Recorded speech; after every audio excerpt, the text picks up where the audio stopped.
बिस्मिल्लाहिर्रहमानिर्रहीम। अस्सलाम वालेकुम स्टूडेंट्स। हम स्टार्ट करते हैं चैप्टर नंबर 8। चैप्टर का नाम है इलेक्ट्रोकेमिस्ट्री। इस चैप्टर में बेसिकली हमने दो टॉपिक्स पढ़ने हैं और याद भी करने हैं। Number 1 electrolytes and non electrolytes. Number 2 Faraday's law of electrolysis. ये दो टॉपिक्स हमने पढ़ने भी है और याद भी करने हैं। अच्छा, सबसे पहले चैप्टर का इंट्रोडक्शंस। यहाँ पे लिखा है chemical energy is associated with chemical reaction and the electrical energy is obtained from electricity. मतलब कि कीमियाई तवानाई का ताल्लुक़ केमिकल रिएक्शन से है, कीमियाई तामुलात से है, और इलेक्ट्रिकल एनर्जी जो बरक़ी तवानाई कहलाती है वो हमेशा बिजली से हासिल होता है। बस केमिकल एनर्जी और इलेक्ट्रिकल एनर्जी तवानाई के दो मुख्तलिफ किस्में हैं जो हमेशा एक दूसरे के अंदर चेंज होते हैं या एक दूसरे में चेंज होते हैं, तब्दील होते हैं। अब इलेक्ट्रोकेमिस्ट्री की डिफिनीशन क्या हो गई? इलेक्ट्रोकेमिस्ट्री बेसिकली इलेक्ट्रिसिटी यानी बिजली और केमिकल रिएक्शन यानी कीमियाई तामुलात के दरमियान रिलेशनशिप को बयान करती है। और ये भी बयान करती है कि इलेक्ट्रिकल एनर्जी केमिकल एनर्जी के अंदर कन्वर्ट होती है, तब्दील होती है, और केमिकल एनर्जी इलेक्ट्रिकल एनर्जी के अंदर। इसको कहते हैं इलेक्ट्रोकेमिस्ट्री, यानी ये इलेक्ट्रोकेमिस्ट्री कहलाती है। यानी केमिस्ट्री का वो ब्रांच जिसमें इलेक्ट्रिकल एनर्जी कन्वर्ट होती है केमिकल एनर्जी के अंदर और केमिकल एनर्जी इलेक्ट्रिकल एनर्जी के अंदर कन्वर्ट होती है। इस ब्रांच को कहते हैं इलेक्ट्रोकेमिस्ट्री। अब next important topics, electrolytes and non electrolytes. अब इलेक्ट्रोलाइट्स क्या होते हैं? The chemical compound which conduct electricity in molten condition और through aqueous solution with the chemical change is called an electrolytes. ऐसा कीमियाई मुरक्कब जिसमें से इलेक्ट्रिसिटी लिक्विड कंडीशन के अंदर या एक्वस सोल्यूशन बना के जब उसमें से इलेक्ट्रिसिटी पास होती है और साथ में केमिकल चेंज भी होती है, ऐसी कंपाउंड कहलाते हैं इलेक्ट्रोलाइट्स। जिसकी एग्जांपल क्या है? जिसकी एग्जांपल यहाँ पे लिखे हैं। जितने भी एसिड्स है वो क्या है? इलेक्ट्रोलाइट्स है, गुड इलेक्ट्रोलाइट्स है। जितने भी बेस है वो भी गुड इलेक्ट्रोलाइट्स है। जितने भी साल्ट्स है वो भी इलेक्ट्रोलाइट्स है। लेकिन तब एक्वस सोल्यूशन में या फ्यूज स्टेट में ये क्या है? कंडीशन है। वैसे इलेक्ट्रोलाइट्स नहीं है, लेकिन अगर आपने उसे एक्वस सोल्यूशन बना दिया तो फिर वो क्या है? गुड इलेक्ट्रोलाइट्स है। मिसाल के तौर पर हाइड्रोक्लोरिक एसिड जिसका फार्मूला HCl है, ये तेज़ाब है, ये गुड इलेक्ट्रोलाइट्स है। सल्फ्यूरिक एसिड ये भी तेज़ाब है, ये एक अच्छा इलेक्ट्रोलाइट्स है। इसी तरह सोडियम हाइड्रोक्साइड ये बेस है, ये भी असास है, ये भी गुड इलेक्ट्रोलाइट्स है। और सोडियम क्लोराइड्स NaCl ये नमक है, इसका फार्मूला है NaCl। ये वो साल्ट है जिसको हम खाने के अंदर इस्तेमाल करते हैं। इसी तरह कॉपर सल्फेट ये भी नमक का एक टाइप्स है जिसका फार्मूला है CuSO4। ये सब के सब एसिड बेस इंसाल्ट ये सारे के सारे क्या है? इलेक्ट्रोलाइट्स है। अब इलेक्ट्रोलाइसिस तब होगा जब किसी एक्वस सोल्यूशन आपने बनाया और उसमें से इलेक्ट्रिसिटी पास होती है, तो तब इलेक्ट्रोलाइसिस का प्रोसेस वाक़या होती है, अदरवाइज पॉसिबल नहीं है। अच्छा, but all the conductors are not electrolyte. यहाँ पे ये बात लिखी है, but all the conductor are not electrolytes. You can pass electric current और metal for a year but it will not decompose. यहाँ पे ये बात लिखी है कि जितने भी कंडक्टर्स हैं वो इलेक्ट्रोलाइट्स नहीं है। कंडक्टर्स और इलेक्ट्रोलाइट्स में डिफरेंस होती है।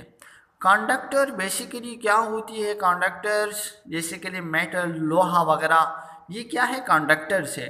इसका काम होता है इलेक्ट्रिसिटी मीडियम, बिजली के लिए एक रूट प्रोवाइड करना, एक रास्ता प्रोवाइड करना। इसमें इलेक्ट्रिसिटी फ्लो कर सकती है, इलेक्ट्रिसिटी मूव कर सकती है।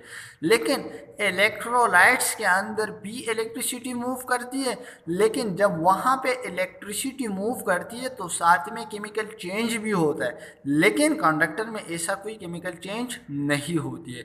मिसाल के तौर पर यहाँ आपको दिया है कि एक मेटल्स का वायर है, जिस तरह आप देखो एनवायरनमेंट्स में सिल्वर का वायर या जिसमें इलेक्ट्रिसिटी मूव कर रही है, वहाँ पे सालों साल वो उसमें से इलेक्ट्रिसिटी पास होती है, लेकिन वहाँ पे कोई चेंज वाक़या नहीं होते, वो ख़त्म नहीं होती है। इसी तरह मेटल्स क्या है, गुड कंडक्टर्स है बट नॉट इलेक्ट्रोलाइट्स। जितने भी मेटल है वो गुड कंडक्टर है, लेकिन वह इलेक्ट्रोलाइट्स नहीं है। और metal are used as electrodes, और मेटल को हमेशा बतौर इलेक्ट्रोड इस्तेमाल किए जाते हैं। और इसकी फंक्शन क्या होती है, इसकी मदद से सोल्यूशन में से इलेक्ट्रिसिटी एंटर होती है और वहाँ से रिलीज भी होती है, लीव भी होती है।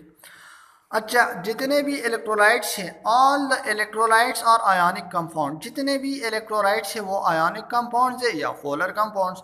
अब आयोनिक कंपाउंड्स क्या है, ऐसे कंपाउंड जो इलेक्ट्रॉन ट्रांसफ़र के नतीजे में बनते हैं वो कहलाते हैं इलेक्ट्रोलाइट आयोनिक कंपाउंड। यानी कोई भी एटम्स है, एक एटम इलेक्ट्रॉन देगा, दूसरा एटम इलेक्ट्रॉन लेगा, जिसके नतीजे में कंपाउंड बनेगा, तो ऐसे कंपाउंड कहलाते हैं आयोनिक कंपाउंड। और पोलर कंपाउंड क्या होते हैं, यानी ऐसे कंपाउंड जिसके ऊपर चार्ज बनते होते हैं, यानी फूल्स होते हैं, अपोजिट। मिसाल के तौर पर ऊपर आप देखें NaCl, यहाँ पे Na के ऊपर कौन सा चार्ज आता है, पॉजिटिव, और Cl के ऊपर नेगेटिव, तो लिहाजा इनके ऊपर डिफरेंट फूल बनते हैं, अपोजिट फूल बनते हैं। ये क्या कहलाते हैं, पोलर कंपाउंड्स। जितने भी आयोनिक कंपाउंड या पोलर कंपाउंड से वो क्या कहलाते हैं, इलेक्ट्रोलाइट से। मिसाल के तौर पर एसिड हो गया, बेस हो गया, सॉल्ट्स हो गए, ये सब के सब क्या है, आयोनिक कंपाउंड्स है। अब इसी तरह अगर हम नमक की एग्जांपल ले लें, सॉल्ट की एग्जांपल ले लें, तो अगर वो सॉलिड फॉर्म में है तो उसमें से इलेक्ट्रिसिटी पास नहीं होती है। उसकी रीज़न यही है कि उसके मॉलिक्यूल इतनी क्लोजली पैक्ड होते हैं कि उसके जो आयन होते हैं उनके दरमियान मोमेंट पॉसिबल नहीं है। अब इलेक्ट्रिसिटी तब पास होगी जब आप इसको मेल्ट करोगे या एक्वस सोल्यूशन बनाओगे। जब एक्वस सोल्यूशन इसका बन जाती है तो तब क्या होती है, इसमें से इलेक्ट्रिसिटी क्या होती है, कंडक्ट होती है, यानी पास होती है। द कंडक्शन इज, और ये इसकी रीज़न क्या होती है, एक्वस सोल्यूशन में इससे इलेक्ट्रिसिटी क्यों पास होती है, इसकी रीज़न यही होती है कि उसकी जो आयन होते हैं वो फ्रीली मूवमेंट करती है, जिसके नतीजे में इलेक्ट्रिसिटी आसानी के साथ पास हो जाती है। ये तो हमारे पास है इलेक्ट्रोलाइट्स। अब नेक्स्ट टॉपिक है नॉन इलेक्ट्रोलाइट्स। अब the chemical compound which do not conduct electricity in molten और इन एक्वस सोल्यूशन और कॉल्ड नॉन इलेक्ट्रोलाइट्स। ऐसे केमिकल कंपाउंड जिसमें से एक्वस सोल्यूशन बना के या मोल्टेन लिक्विड स्टेट में जिसमें से इलेक्ट्रिसिटी पास नहीं होती है, ये कहलाते हैं नॉन इलेक्ट्रोलाइट्स। मिसाल के तौर पर शुगर हो गया या शुगर सोल्यूशन हो गया, उसमें से इलेक्ट्रिसिटी पास नहीं होती है।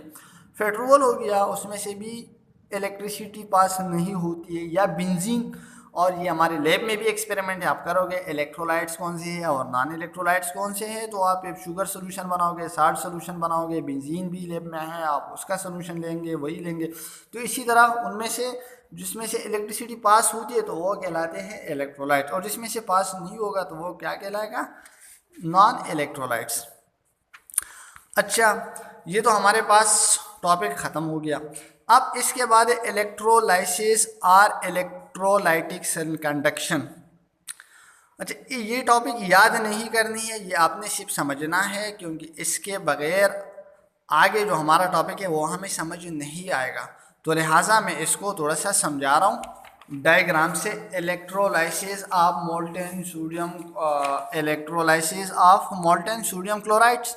अब इसका हम इलेक्ट्रोलाइसिस, बेसिकली इलेक्ट्रोलाइसिस क्या होता है, इलेक्ट्रो का मतलब होता है इलेक्ट्रिसिटी, एनालिसिस का मतलब होता है ब्रेक डाउन यानी ब्रेक करना, यानी आप किसी बिजली की मदद से आप किसी चीज़ को ब्रेक कर रहे हो। इस प्रोसेस का नाम है इलेक्ट्रोलाइसिस।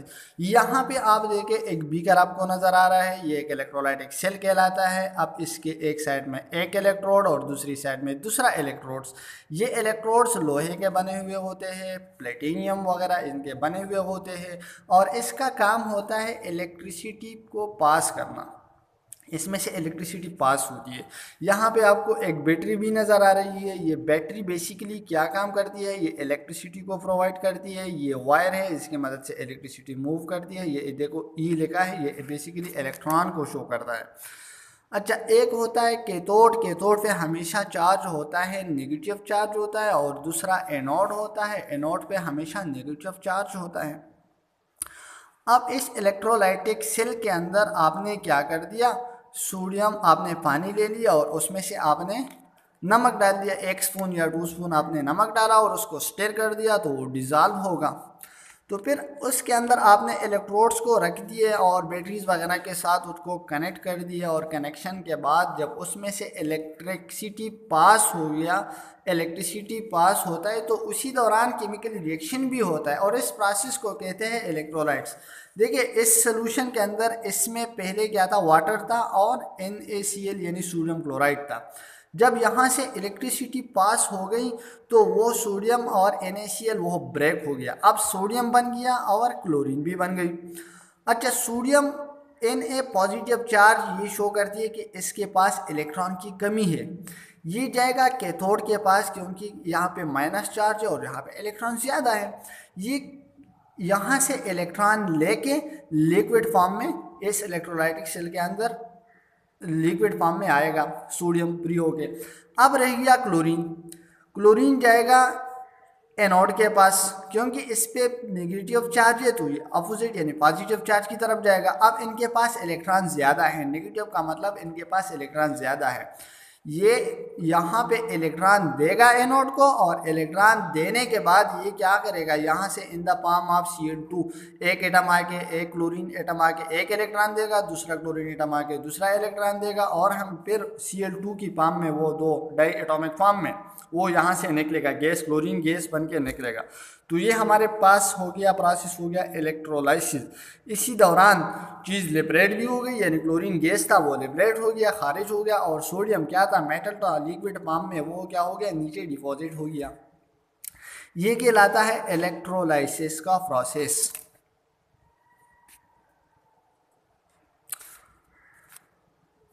अब अगर इसमें कोई क्वेश्चन पूछना है तो आप पूछ सकते हैं कमेंट्स में, और ग्रुप में भी आप क्वेश्चन पूछ सकते हैं।